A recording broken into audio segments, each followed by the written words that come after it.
हाँ, hello students.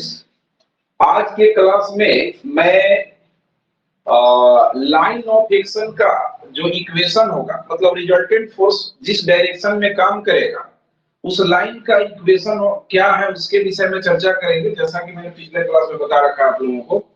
और थोड़ा सा एक ऑब्जेक्टिव क्वेश्चन के लिए मैं चर्चा करूंगा कि कोई बॉडी जो है, किसी बॉडी पर कोई बॉडी इक्विलिब्रियम में कब रहेगा। यदि बॉडी पर एक से ज्यादा फोर्स काम कर रहा है उसके बावजूद वो इक्विलिब्रियम में कब रहेगा। तो इस प्रकार के एक ऑब्जेक्टिव क्वेश्चन आपको देखने को मिलेगा।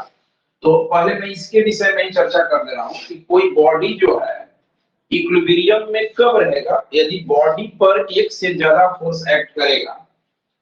ठीक है, तो थोड़ा सा आपको ध्यान रखना है कि किसी बॉडी को इक्विलिब्रियम में होने के लिए जो आपका रिजल्टेंट फोर्स आर है वो उसको भी जीरो होना जरूरी है, और साथ ही साथ जो रिजल्टेंट मोमेंट होगा, ठीक है ना, मोमेंट के विषय में भी पहले मैंने बता दिया है।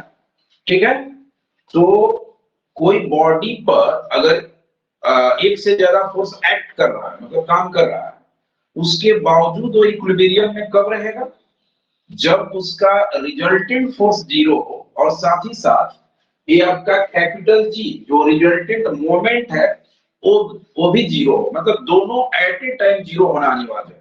दोनों में से एक जीरो नहीं होना चाहिए।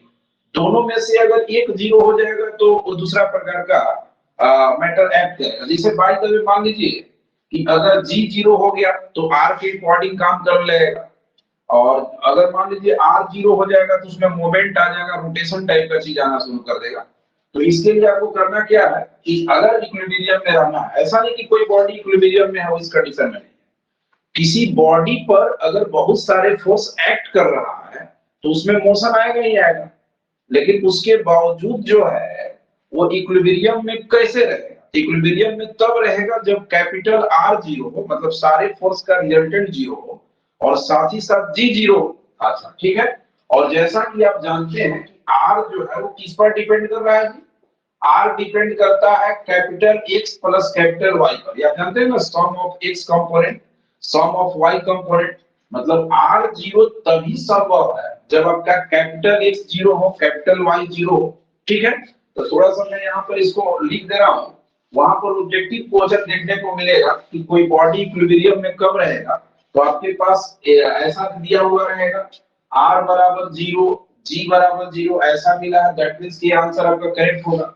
नहीं तो हो सकता है कि ऐसे लिख देगा आर इक्वल टू जीरो, या कुछ ऐसे लिखेगा x equal to zero, y not equal to zero and g equal to zero, कुछ इस प्रकार का लिखेगा।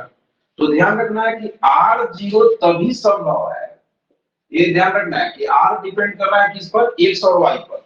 तो r जीरो तभी संभव है, r जीरो तभी संभव है when x equal to zero and y equal to zero at a time. मतलब x भी जीरो होना चाहिए y भी जीरो होना चाहिए, तो जाकर आपका r जीरो होगा। ठीक है, तो जैसे ही इस प्रकार का ऑप्शन आएगा तो ये आपका कट जाएगा, क्योंकि इसमें एक तो जीरो नहीं है। तो ये चीज आप ध्यान रखेंगे कि r और g अगर दोनों जीरो हो जाए तो उस समय बॉडी इक्विलिब्रियम में रहेगा। ठीक है, अब आइए उसमें इसके विषय में मैं थोड़ा सा चर्चा करता हूँ।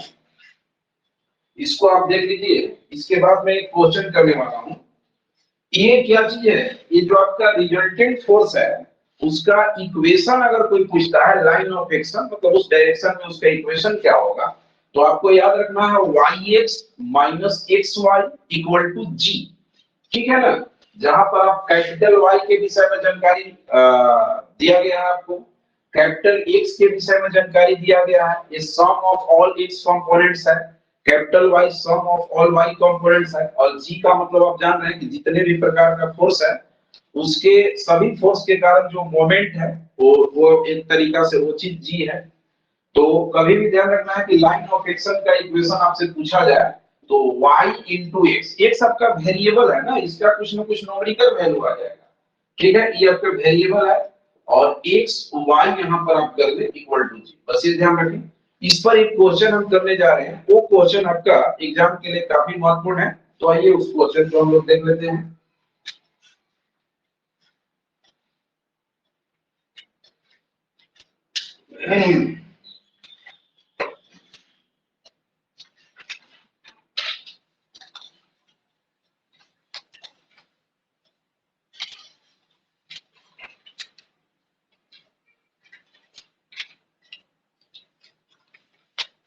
देखिए क्वेश्चन ये है,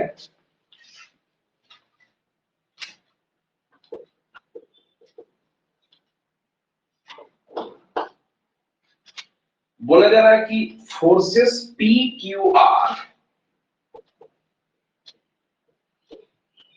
forces P, Q and R act along the line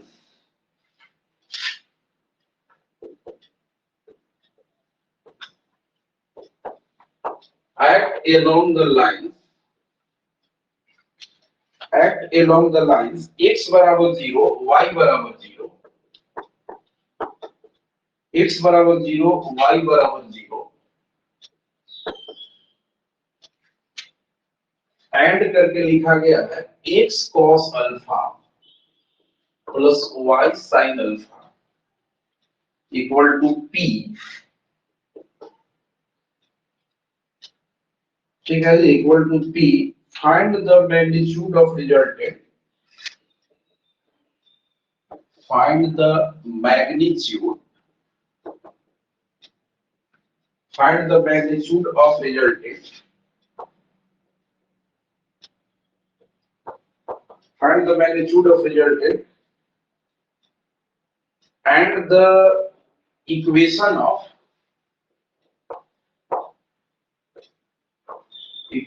of line of action। ये क्वेश्चन जो है काफी इंपॉर्टेंट है।